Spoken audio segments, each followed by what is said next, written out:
Welcome, everybody! We made it to the finale of the Zero Escape podcast, and what a cast it's been. I hope you all shifted here to join us today. I'm Dalin Malna, here today with my buddy Christian. Hello. And my buddy Austin. My name is very often complex. Oh, no! Yeah. So we did it. Spoilers everywhere. I'm sure Editor Dalin already told everyone, but this is the spoiler cast. We know everything. Everything there is to know. Every answer has been answered. You know, we have it all, don't we? There are no remaining questions or unfulfilled things that we wonder about, are there? No, of course not. We need to open this can of worms back up and try again. Because that's how I feel about this game. Gosh dang it. It's not irredeemable, and we'll talk about that. But the stupid is on full display. And speaking of stupid, is something we forgot to talk about last time. The stupid stick. Austin, do you remember what the stupid stick is? Oh boy. Okay, so we all know characters from DLR and how smart they were, like Fi. Fi has a good head on her shoulders. She's pretty intelligent. But as a result of this game requiring basically the two characters to try to say two opposing different viewpoints to every decision that you have to make, they are unfortunately hit with the stupid stick in order to be the illogical answer for you to pick. And unfortunately, Fi gets hit with a stupid stick like crazy. The best example is when they're all poisoned and they are all dying. And then the dog shows up with the antidote. And they're like, oh, we should take this. We're going to die if we don't. And Fi's like, it could be another poison. We shouldn't drink it. It's like, but you're going to die anyway. Why not try to drink it? It's like, and that just happens with a bunch of characters. Junpei. A tangent to the stupid stick, the kill yourself, suicide your character stick for Junpei, where he turns into an emo wanting to just murder people for no reason type of stupid stick. They're like, what if we just murdered people because, and it's like, the heck? Yeah. So we meant to mention that last time, but like when you're making a decision game, each choice has to have an advocate, even if one of those choices is clearly stupid. I felt like Sigma got hit with the stupid stick with the giant blue button, but you disagreed, so maybe there's a... No, that button was stupid. I'm on Sigma's side. Button? I don't know that we talked about that. Did you press the giant blue button? I did both. Which one did you do first? I pressed it first, because I was like, this is quicker, I'm gonna press it, and then we'll go back and not press it and just see which one was right. Like I said last time, I didn't feel any stakes in any of the decisions because I was like, I'll just flip back and do the other one. Like, you picked the worst of both. Okay, go on. I would just do, like, if it was something that was like timed, like push a button or not, I would always push the button immediately to just go ahead and see what that cutscene is, and then travel back and then do it again. My reasoning for pressing the button was, one, it's a blue button. It's not a big red button. Two, they were locked in the room after completing the puzzle and the button unlocked it. And Sigma goes on things like, well, it's the only thing to do. We can probably unlock the door with this. And three, the biggest thing that had me press the button was in every main decision thing that had like a big cost or death that could possibly be associated, Zero would always talk on the intercom and give some kind of dramatic speech for it. He did not do it for this particular button. So it did not match the typical stakes of the decision game in previous decisions. Therefore, I pressed the button. He's thinking harder about this game. He's thinking harder about this game than I think the creators did. Oh man, but yeah, that's the stupid stick. That was one of the things worth talking about. I felt like that we missed last time. Related to that though, oh man. Sometimes characters get hit with a stupid stick, not just in the decision games. Sometimes they get hit with a stupid stick in other places. Austin, the floor is yours. Okay. Remember my crash out in the previous Rec Room incident with the stupid dice being the stupidest decision ever. That's not really a decision. Well, the next stupid crash out moment, we go back to the rec room because that's just where it has to happen, in front of the American flag. And I love that. Him talking in front of the flag is amazing. Junpei's whole plan to, get all the X passes and get out is to go to the room with 3 Gatling guns, put June in the fireplace, and then him and Carlos, he doesn't even tell Carlos, he's like, all right, Carlos, we're just gonna body block the bullets for you, and we're gonna die, and you're gonna live and get out. What's funnier is they were all about to die, and they're like, what the fuck do we do? We're all gonna die. And he's like, I've got a plan, jump to the rec room. And they're like, okay, we trust you. And he's like, the plan is to kill ourselves. It's like, what do you mean? Carlos just, the fuck? Yeah, it's so good. It does it's rival okay. Alice's, what the hell? That's like this game.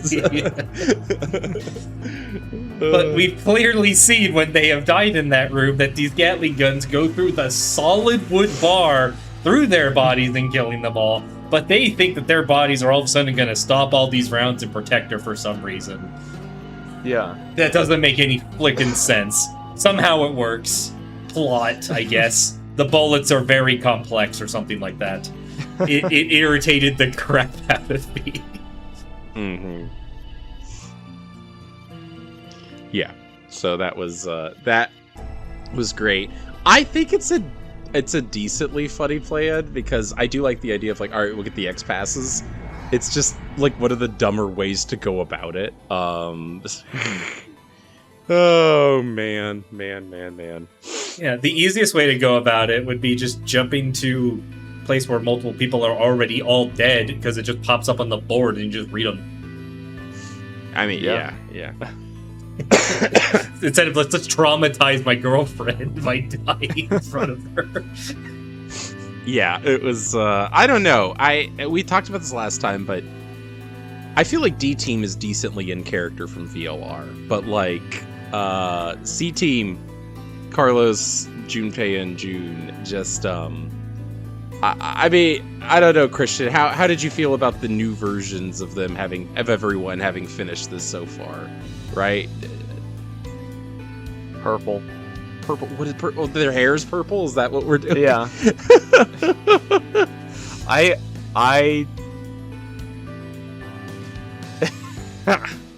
There are so many things. I have so many thoughts. Yeah, share about... a few. You do it. I said share a few, yeah. Oh, just like, I know we talked about it last time, but Junpei having such a distinct character shift in 1 year, like, I don't like I don't like Junpei or Akane this game, for the most part. I don't feel like they are likable. Carlos is okay. Like, I like Carlos, but he also feels like just like the stereotypical hero. Mm-hmm. I mean, I like him. I can't get over the timeline where he just shows up in the fire suit and they're like, well, why didn't you stop him? And he's just like, because then I wouldn't have met you guys. And then he goes, Carlos, you just killed 6 billion people or whatever. And the zoom on his face. Yeah, the faces of these are amazing. Pretty great. Yeah. I don't know. I liked Carlos, but yeah, who came out like as a likable character for you? I mean, I like Sigma. Yeah. Phi. Like, I like D-Team, which it makes sense because they're by the original writer. Related to Carlos, though, I don't think this is jumping ahead, but one thing that I just remembered that I thought was really weird and I didn't understand, in one of his shifts, I didn't understand when he talked to his sister. What do you mean?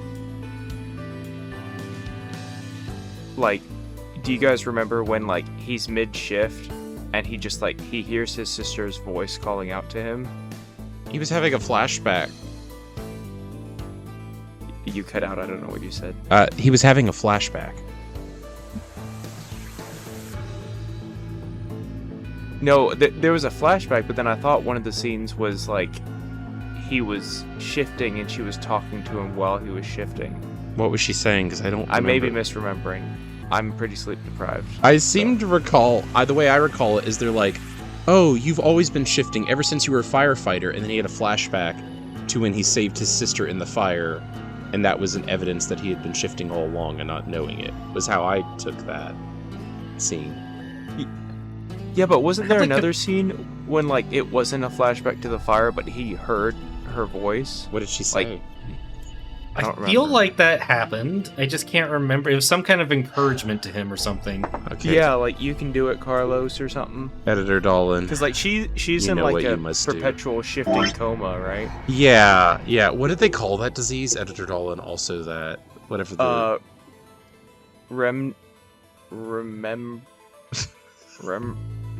Reverie? Reverie disease? Reverie. Yes, reverie disease. Yeah, Yeah, okay. that's it. There it is. Editor Dolan, you get the day off. There you go. Yeah. I mean, maybe. She doesn't really matter. I don't know. I know, but like it just makes the whole shifting power that much more confusing if you can communicate with other people while shifting. That's just a mortification I don't know. field, probably. Which has been around, yeah.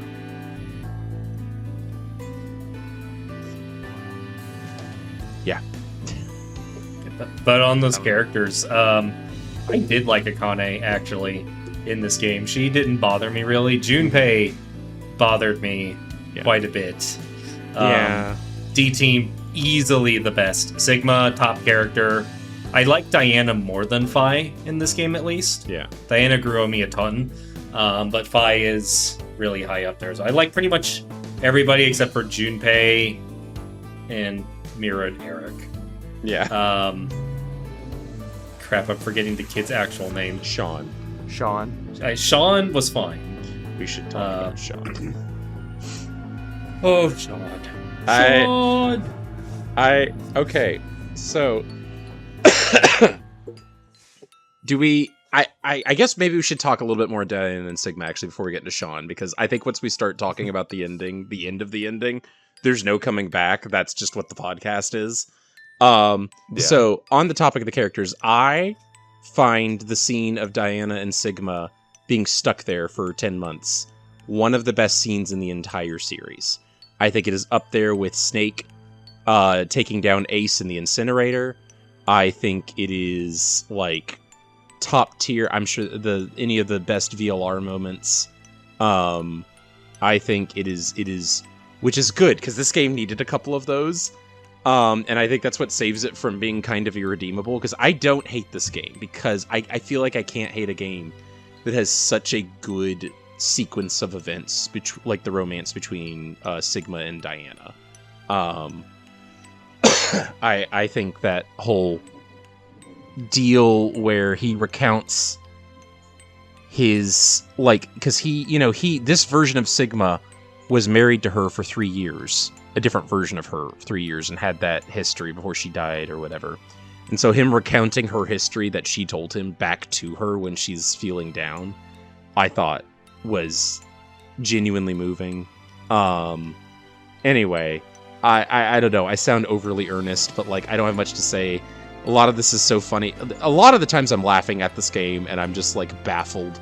And that was one of the moments that got like some, despite the bad graphics, despite the WTF everything that was going on, despite the fact that it ends with them having sex in an alien time travel pod, it still got genuine emotion out of me. It made me connect and care for these characters, and like, despite everything, it made me like genuinely invested in their story. And I think that alone, I think there's other good moments, but I think that alone was worth only by a hair, but I do think the game is worth existing. Spoilers for my rating. I don't wish it didn't exist. as frustrating as it can be. Because if it didn't exist, I wouldn't have those scenes, and those scenes, I think, mean a lot to me, actually. And it's good to see... It's nice to see Sigma, after all he went through in VLR, and the stuff between VLR and this, actually have love and connection, and then finally have a bit of a connection to Phi. Makes the flirting pretty retroactively weird. Yes. In VLR, but like very much. It was just flirting, so it didn't ever go anywhere. Thank goodness. Yeah, but I like the reveal. Although we had complained about this, it goes pretty underutilized. Because yeah, the big reveal, final ultimate infinite spoilers, kind of is that, you know, Diana and Sigma are the parents of Phi and Delta. Delta being 0, which you found out last episode, Austin. So that was good. But they don't... It does bring a bit of a connection between like Phi and Sigma and Diana. But they don't do much with the main villain being the child of 2 of the characters. That kind of doesn't come up very much. Also, I know you've got feelings on this, but I haven't heard much from Christian. Thoughts on the whole... That part of the reveal, we'll get to more about Delta in a minute, but the whole familial connection angle and being underexplored. So just them being family, not about all the other... We'll get to that in a second. I'm going to let you explain that after this, but once we open that door, that's it. That's the end. The podcast is over. So I'm trying to hold that closed for as long as I can before we deal into the other half of Delta. Yeah, it is very quick, like, glossed over, like, Delta being their kid. Because, like, there are a couple scenes that, like, retroactively, like, before you get the parent reveal, you're like, okay, yeah, like, Phi knows. Because she's like, can I just have a hug? Yeah. Or, like, I think there may have been 2 scenes where she just, like, wanted a hug. But those make sense after you find out, oh, well, she wants a hug from her parents. Related to that also, I guess this part can also be opened. The reveal that Delta is also Brother, who is the main villain of not just this game, but the previous 2, the whole series, basically, gets glossed over pretty quick too, doesn't it? Did you have feelings about that at all? Yes. Oh man. Do we want to just dive in? That is like so... I genuinely just don't understand a lot of that. Motives are complex, that's all I have to say. I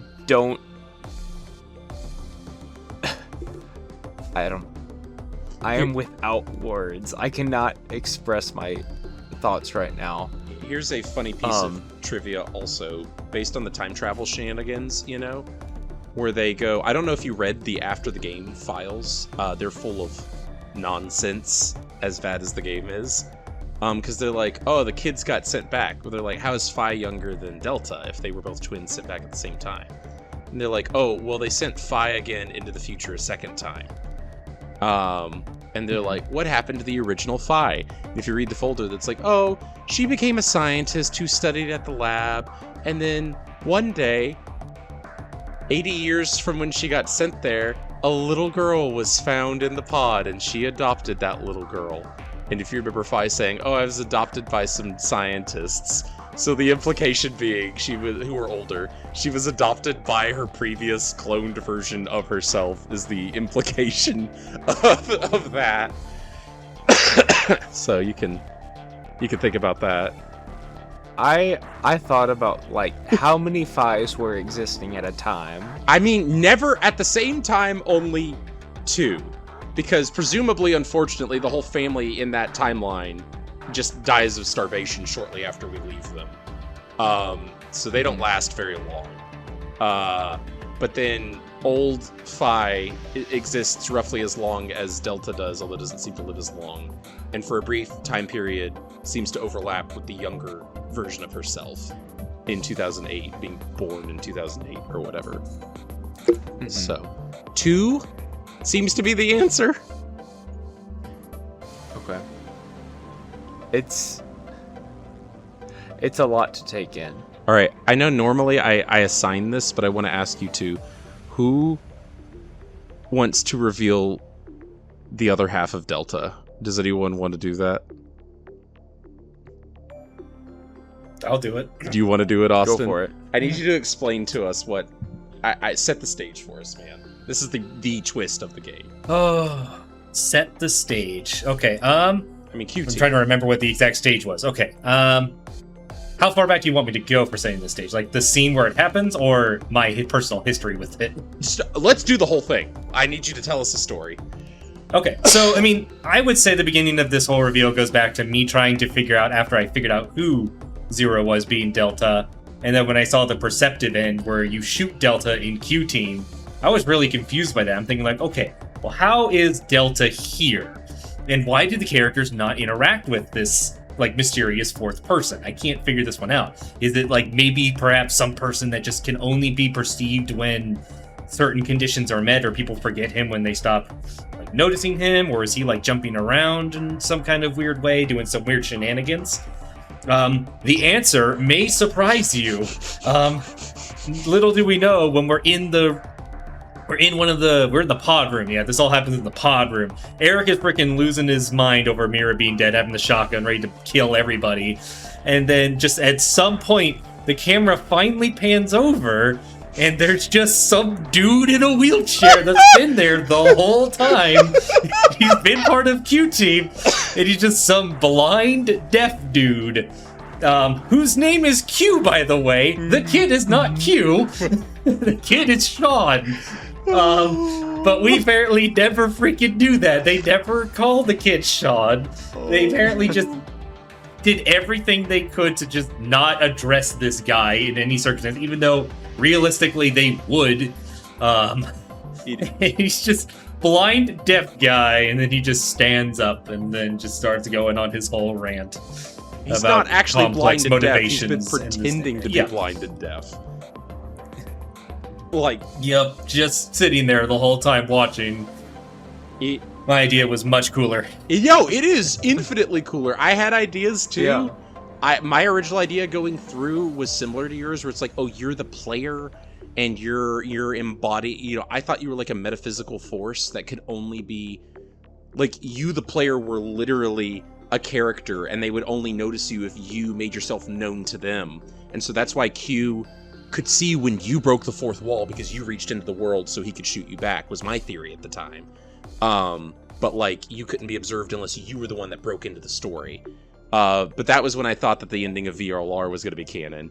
No, there's so many better ways to do it than... I told you going into this, I told you both. I said, this is the dumbest twist in a piece of media I have ever seen in my life. Which is, again, to clarify, for those that think they misheard, the twist is that for the entire 30-ish hours or 20-ish hours we've played this game, there has been a man in a wheelchair slightly off camera who the characters have believed to be blind and deaf, who no one has mentioned or talked about the entire game until the end twist where they go, we can't figure out who Zero is! Who the heck could Zero be? And then he stands up and is like, it's me. And they're like, what do you mean, blind deaf man who's been sitting in a wheelchair the entire game?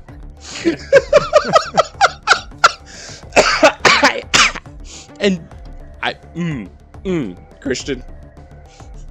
Hang on, I have one more thing before he goes. Sorry, yeah. The fact that also they all know that, like, yeah, Q Team has 4 people on it, but yet the X passes don't even reflect that. No one knows that Sean is with Q Team except for Q Team. The other people don't. But when they also see the same board with the passes, they would see that there's only 3 and not 4 for them. They don't know that there's...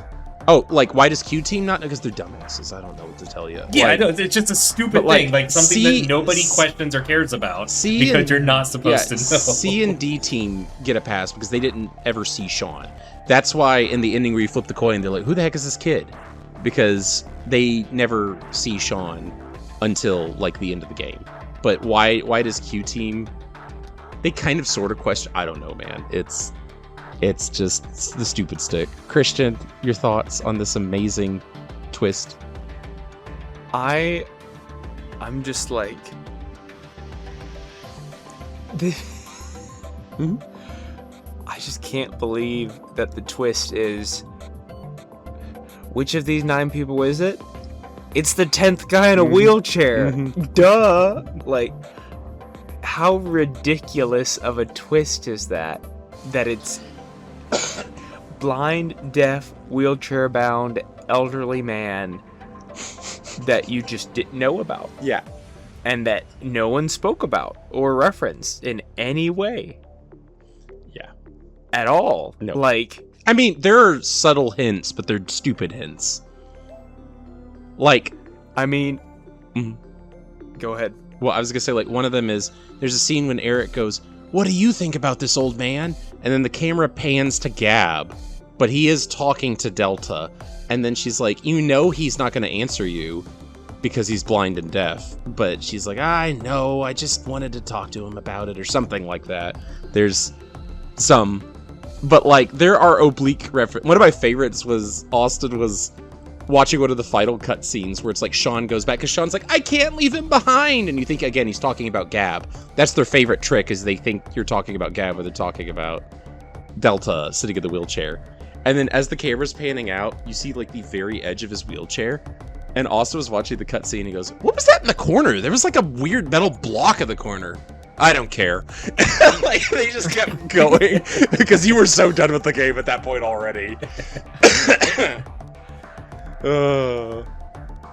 It's beautiful. It's beautiful. It's all one could hope for. But also, like, in the room where there's like the caricature of every youth body in the game, there's only 9 people there. Yes, and one of them is clearly Sean and not Delta. Yeah. Yeah. What's up with that? That dude. It's so the side just bothers to. It's so the bothers him twist so can much. happen. That is the answer to any question you have.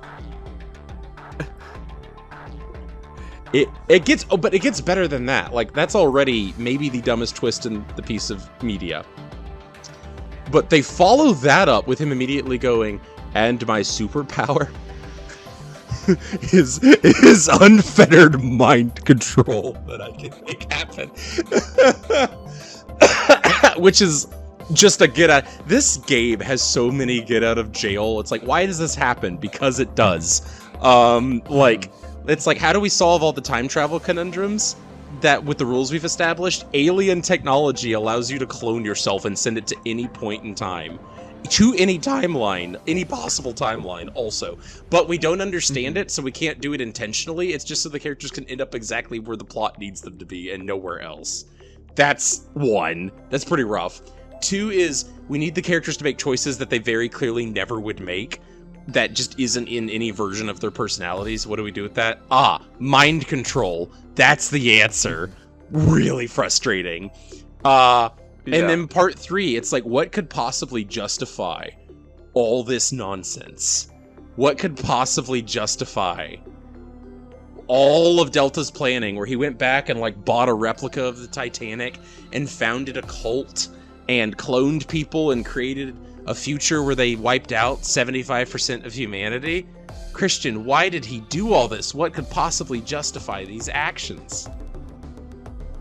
All so that these 8 people in a robot would try to stop him.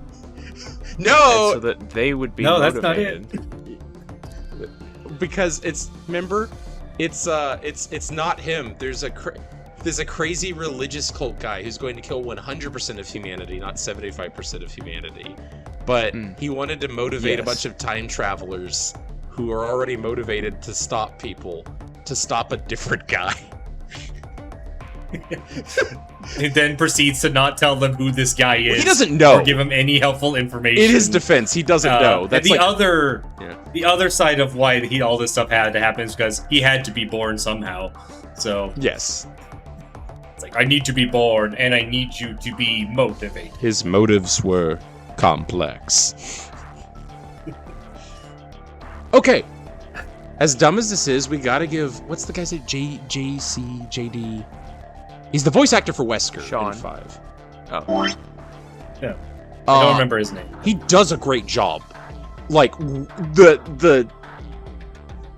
the lines and what is happening is incredibly stupid, but I feel like the voice performance was very good.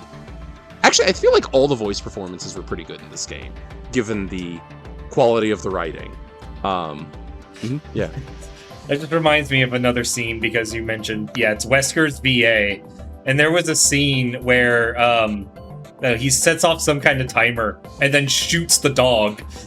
And then, like, the timer goes off, and I swear, based off the context of the time passing along, that it was set for 7 minutes. Yeah. Yeah. Which, if you played Resident Evil 5, that's why that's funny to me. Yeah. Yeah. It's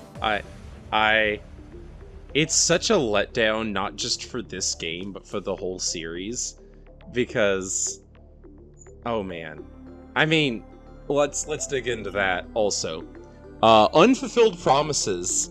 Do you guys remember? I bet you guys had some questions as this series was going along that were not answered by this game. Maybe not at this point, but did either of y'all have that experience where you were expecting some questions to be answered or answered a little bit differently? No? Nothing? He's got nothing. I mean... Oh, there was so much. Everything about the canceled VLR stuff would have been way more interesting to follow up on. Yeah. What was the dude's... Kyle? Yeah, Kyle's whole deal. The other special person's deal that was super important that was going on. Yeah. Like, what was the cult's, like, actual motives? Which now just seems really, really complex. Because the leader of the cult is just Delta. And, like... If the whole thing is like there's this crazy cultist guy of his own cult that is going to cause a problem, why not just not start the cult? Different cult. Different cult? Different cult. Oh god, we have 2 cults now? Technically, they describe him as a religious fanatic. Not necessarily of part what? of a cult. Do we know? No, they're scared to say. Okay, another unanswered question. They're scared to say what religion, but like... Evil anime pope, let's go. I mean, the obvious answer they'd probably pick is some Christian fundamentalist, which is nonsense, but like, they were scared to offend any religion, so they just said, a religious fanatic causes the end of all humanity. Why not just assign his entire cult that he's established the task of taking out this religious fanatic? Wouldn't people in a cult be motivated? I mean... And wouldn't that be more than just 8 people and a little robot child? Yeah, but they can't time travel. Presumably, Delta doesn't have access to time travelers. But... he has access to a machine. Yeah, that's the bigger problem, is he does have this time-traveling clone machine, which kind of ruins everything. But, yeah. And that the Germans were able to use it, even though it was established that they couldn't. That bothers me! Yeah, no, they established that the Germans could use the time travel machine, because that's how they get Phi to the future, is the Germans during World War II era... Germany send Phi to 2008, which means they know how the time travel machine works, and yet they lost World War II. How do people with a physical time travel machine lose World War II? I don't understand. Why would you specifically set it during that time period, specifically in Germany, and then go, and the time travelers lost World War II? What the heck is going on, Uchikoshi? I don't understand. They didn't know they wouldn't be able to use it for another 10 months. I guess. That's my The guess. religious fanatic is a time-traveled clone of Hitler. Oh. That is the true villain. That's so funny. That's so funny. Oh my gosh. Oh my word. Yeah, this game raises more questions than answers. I feel like, well, like, again, I know we've talked this ad nauseum, but like Alice and Clover are stuck in the frigging future. And it's like, I guess you can argue that in this timeline they don't go to the future at all, maybe? I don't know when they're kidnapped, but like, Oh They man. could just be thawed out at any point.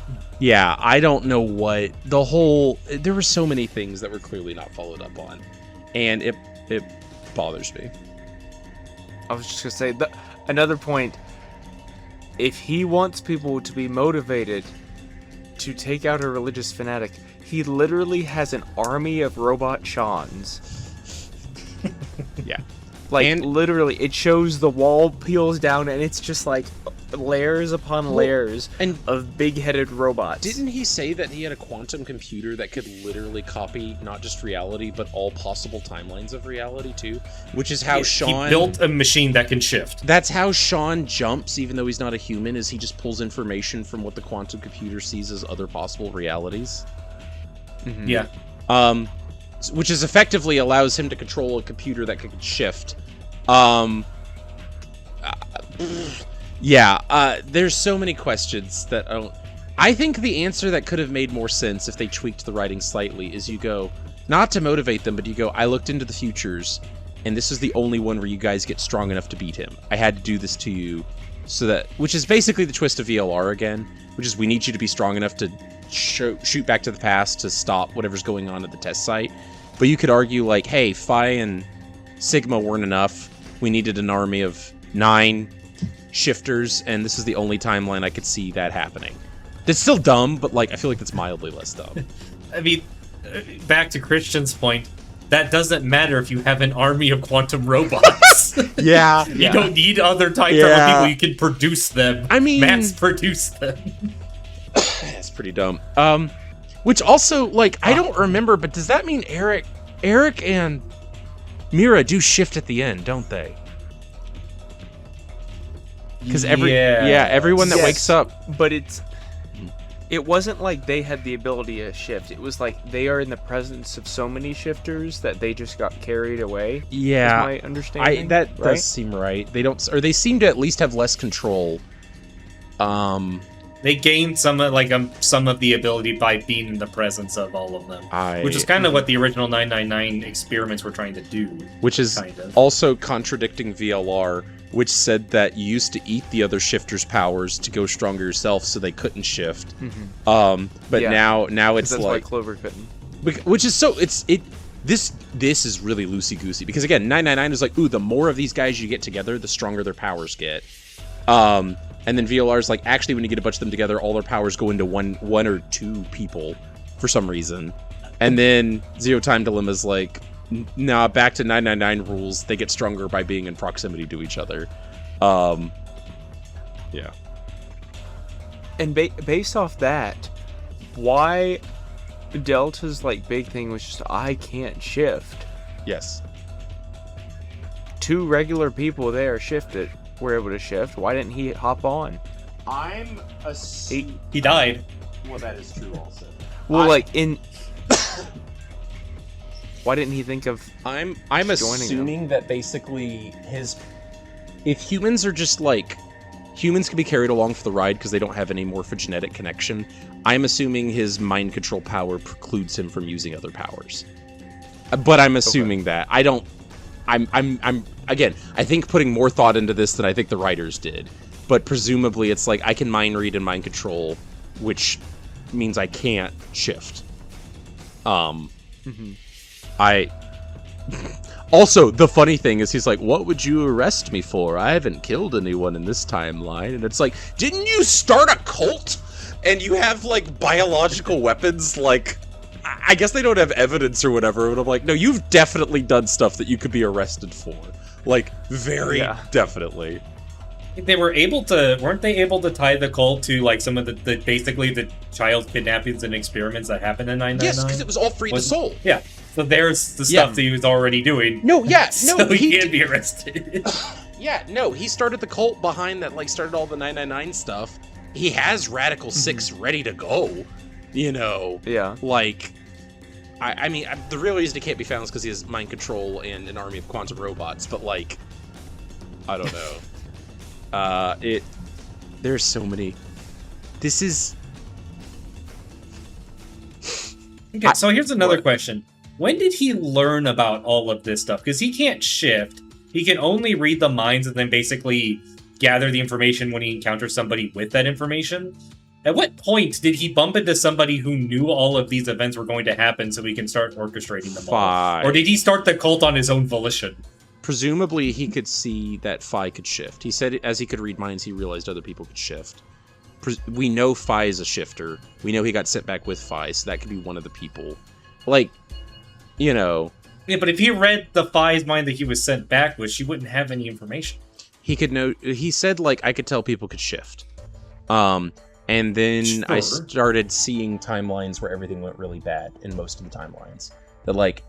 Because that's the other thing, is they said Reverie... The reason Reverie Syndrome happened is that, like, most or all of the possible timelines ended in humanity's death.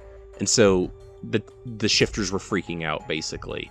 Because there wasn't a good future that existed. So he just read the general population of shifters. Yeah, overall. that's what he says.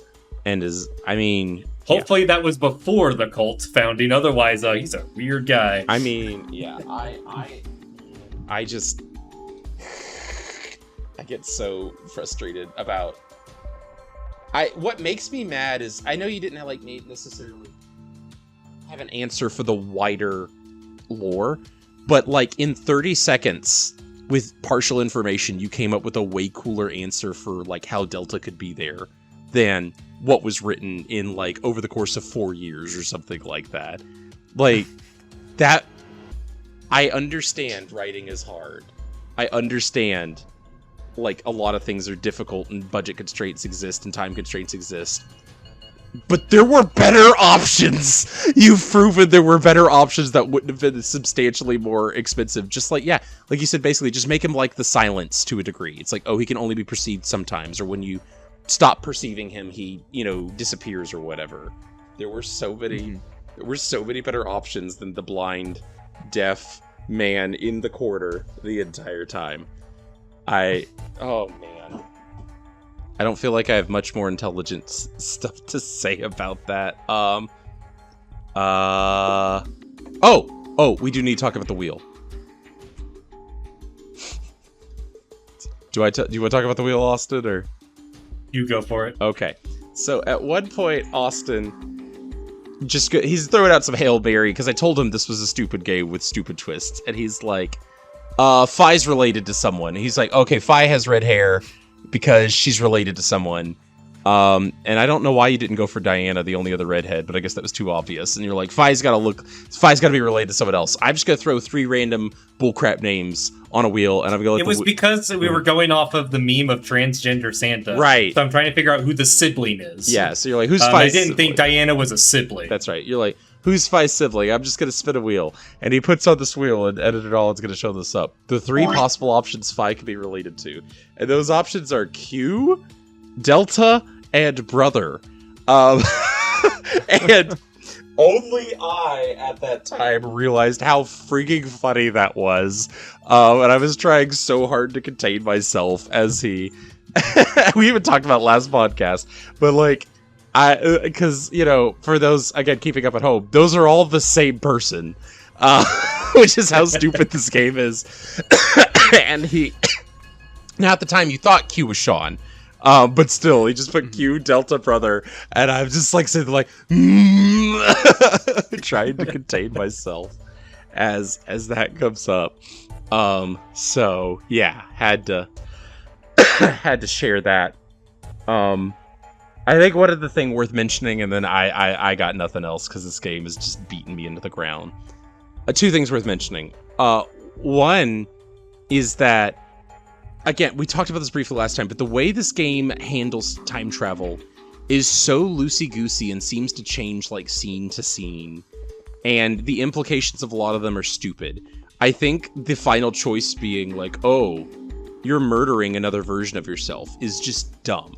Because that is not how time travel has been portrayed at all. It bothers me also that, like, all the times we've seen people jump away. In VLR, Phi has to be jumping all over the place also. And it's never treated... They treat it like a swap at the very end, right? Which has only happened sometimes. Really only a Sigma. But never in a game have you seen someone go, where am I? I was just standing in line and suddenly I'm here. I don't understand. Like, it's always treated as an amalgamation, because the other thing is it's not a swap. When they jump into another timeline, and then from the morphogenetic field, download the alternate versions. Carlos does that even in this game, where he jumps into a different timeline, and then is like, oh, this timeline version of me killed Akane. And he remembers that even though he didn't do it. So it's way less like murder, and way more like your identity is stored in the morphogenetic field, and gets kind of mixed, and you're still you, but you absorb the memories and thoughts and personalities of the timeline that you're jumping into consistently. But then at the end, they're like, oh, you just swap places with a random guy, and that guy gets killed. And I'm like, that's not how it's ever shown to be anywhere. And it frustrates me that they like try and pose this dilemma, this zero-time dilemma, without ever setting that up, and the story at no point acts like that's what's happening. You're thinking more than the writers. I mean, you're not. Okay, this is related to my theory, which is that, oh man. Okay, timestamp spoil. I'm just gonna do it. We're never going to play Y'all are not pumped to play more Uchikoshi games at this game, I assume, right? We're not psyched if I were to say AI the Somnium Files, which is a sequel series. I'm gonna say this to people. I recommend it. I don't think it's quite 999 good. I do think it's substantially better than Zero Time Dilemma. At least the first one. I haven't played the second two games. I'm going to bring this up now. These are spoilers for an entirely different series written by the same man. At least the first game in the AI the Somnium Files, which is kind of the next series he wrote, with some similar themes, even though it's in a different world. Okay, spoilers for everyone around. Spoilers for y'all too. The big twist in that game, I think, is what he was thinking about in this game and tried to like make it work in here, and it didn't work. In that game, there's a sci-fi machine that lets you like read the thoughts of, you can like basically jump into the psychology, the mind of criminals, and like find the data and be like, okay, that's where you hit the girl. You know, if you go through their mind palace, basically. That's kind of the central conceit. But what they reveal is that like, if you stay in the mind palace too long, you can like overwrite their brain. That's the big twist, is the villain is someone who's gotten access to this machine somehow and has been body jumping, because you keep finding these like people that like suicided themselves for no reason. They're like, and their eyes are missing. They're like, how does the eye plucking murderer get around? I'm positive it's this guy. And then you find him and he's killed himself. And you're like, well, that was the guy. And then the murders keep happening. You're like, I guess it can't be that guy. He killed himself. And the big reveal is that it's one brain hopping from bodies, which is why it's so hard to pin down who the murderer is, because he's been hopping bodies the whole time. And then there's some time travel shenanigans a little bit involved too. But I feel like that's the idea he wanted to go for, is like, oh, you hop into another body. Because he even hinted at that at the end of VLR, but like it didn't pay off here, where they're like, oh, who said you had to jump into your own body? Remember, that was a line that was said at some point. They're like, yeah, if you're strong enough, yeah, it's easiest to hop into your body, but you could hop into another body. And like, I feel like he had these ideas where he wanted like a serial killer that was jumping from person to person. And that was why it would have been so hard to pin down Zero, is Zero was like not physically in one body. He was hopping from person to person, which even kind of goes along with Zero's mind control angle, where he's like making his will imposed on people briefly. But then they just made him a guy in a wheelchair. But I can see the seeds of what he wanted to do with a mind-hopping serial killer, using, in this case, he uses like a sci-fi bullcrap machine instead of the morphogenetic field or whatever. But it's the same idea done way better. So I thought that was worth pointing out, is I can see a version of this idea that's less stupid. And it's actually pretty good. I don't think it's quite 999 good, but I do think if he had just gone with the original idea of a mind-hopping serial killer, we could have had something way better.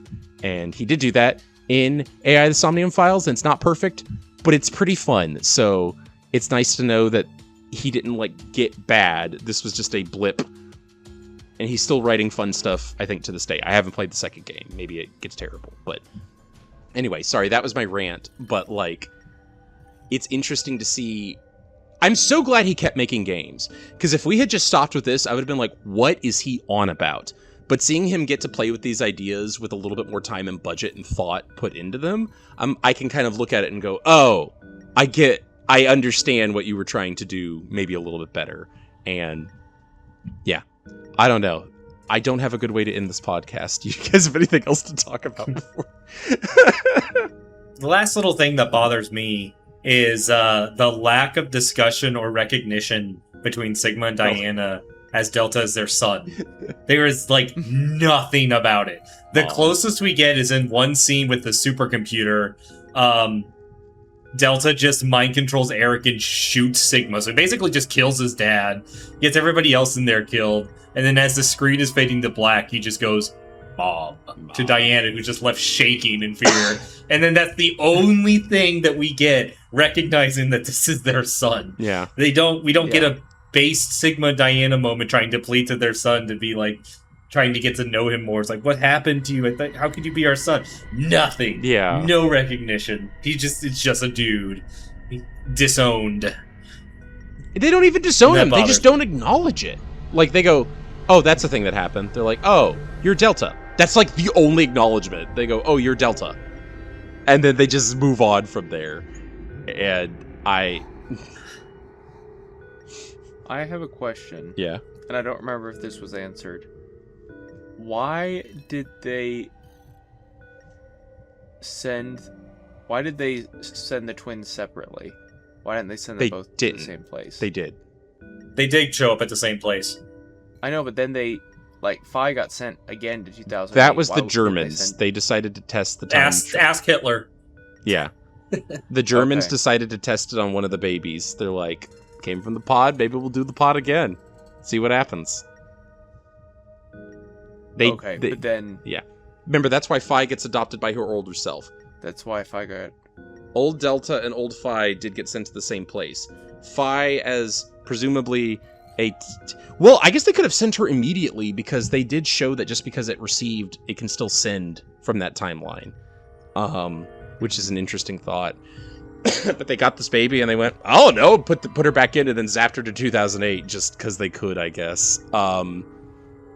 Like pretty immediately. So, and then she was adopted by the version of her that had been from the 20s and made it all the way to 2008. And then, I guess it was in the 20s, whenever they got sent to. Yeah. So, there you go. Again, we're putting more thought into this than the writers. I feel like the writers, I have some sympathy. I wish they'd had more time to write something better. But it did kind of feel less like they're like, how can we weave all these ideas in an interesting way? And more like they were like, okay, we have to hit these plot beats. What is the bare minimum we can get done? I don't get the impression because they wanted to do the bare minimum, but because, again, this game barely got made. It was canceled and then uncanceled and then give it a shoestring budget. And so they were told, like, fine, make your stupid game, wrap it up, but you don't have much time, you don't have much budget. We need this quick and we need this cheap. And so they kind of threw together what they could, just answering the questions as fast as they can. I still feel like the fact that Austin came up with a better twist than they did, like 30 seconds in, means they could have done better. But I can only imagine the pressure of, you know, we've all turned an assignment at the last minute, and it's not our best work. And that's what this is. It's just unfortunate that the series that had a pretty hard bar up to this point ended on not that. So, yeah. Life is simply unfair. Life is simply unfair. A snail made a game. The game was not very good as the snail did not have hands.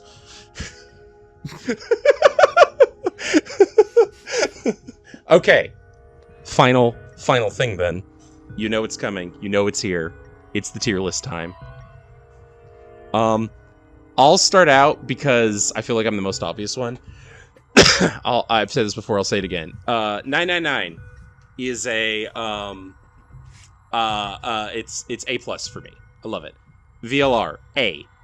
Slightly less good than 999, but it's a legendary game for me. Zero Time Dillema is fascinating because large parts of it are D or F bad, but there are those moments like Diana and Sigma together. As out of character as Junpei is, it's nice to see him and June finally get something like a happy ending after 3 games of putting them through turmoil. It's not well earned, but it is nice to know in the back of my head that I'm like, yeah, and Junpei and Akane finally did get to live happily ever after. I call me corny, call me easy to please. I like that. That makes my fanboy heart happy to know that Junpei did finally get the girl after all the misery he went through. And then Q-Team exists. But with all that ups and downs, this is like a D- to an F of a trilogy ender. But I think as a game, it's like a C-. It's rough around the edges, but I think the decision games are fun. I think the puzzles may be weaker than the other games, but there's not a lot of games that I think have puzzles this interesting. Even a bad version of this formula is still fun to play for me in the gameplay department. And for that reasons of the few beautiful shining moments, for at least entertaining me, I was never bored. I'll give you that too. I was never bored. So 999 A+, VLR A, Zero Time Dillema scrunching it out there with a C- for me. Who wants to go next? I don't know who to pick next. All right, Austin wants to go next. I enjoy 999 the most. I would say 999 is an A for me, maybe slightly less than you enjoyed it. Are you judging that as a game or like? So you would really rank like just as a game in your groovy. This is a 5-star, even if it's on the lower end of the 5-star for you. I think so. Yeah, Wow. It was very enjoyable to go through it, despite me just having a niche nitpicky pet peeve about a twist in the ending. Overall, it's a great game. It grew on me some. Funny thing that ZTD did for me was it made me like VLR more. So I would say VLR is an A-. I still like 99 more than it. But ZTD is going to be a solid C-. Okay. Pretty close rankings between you and me, actually, so that's interesting. I think my 999 and VLR are slightly above yours, but not by much. The tier list is going to look the same. Christian, hit us with your tier list, man.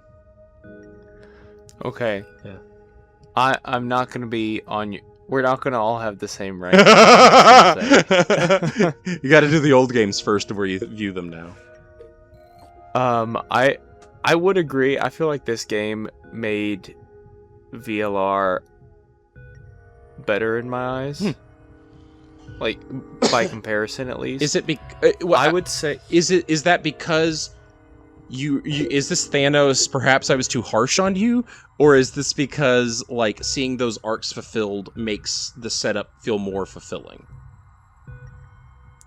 I think that I was too harsh on VLR. Yeah, I don't think it's the set. It was like seeing how it was fulfilled. I think it was just VLR left us at a point where there was a lot of questions, but there was also a lot of potential. So like seeing how what it looks like to not reach the potential made me appreciate when there was a glimmer of potential more. So where's I 999? would say Yeah. I can't remember what my ranking was last time. Yeah, that's the fun of this. I think I would say 999 would be a B-. I think VLR would be a C+. Oh no. And I think this would be a low D. Okay. Ooh. Maybe a D-. Even with the aliens? The aliens kept it from F. Oh man. Okay. So that's where I'm at. So just in general, I think it's fair to say maybe you just kind of like this formula less than myself or Austin did. Seems like you have a general agreement about the difference in quality, roughly, not exactly, but you just aren't digging kind of the visual novel escape game mystery box to the same degree. Yeah, I don't think I'm a huge visual novel guy. All right, so I won't put Phoenix Wright on the list then. Okay. Dang. So wait. This is a special moment because Austin's handed out a D to Spyro 2. I handed out a D to Halo 2. And then your lowest before this was Resident Evil 1, but I think that got a C-, right? It wasn't... I think so. I think this is my first D. I think... So you finally have your D, and it is Zero Time Dillema. The difference is...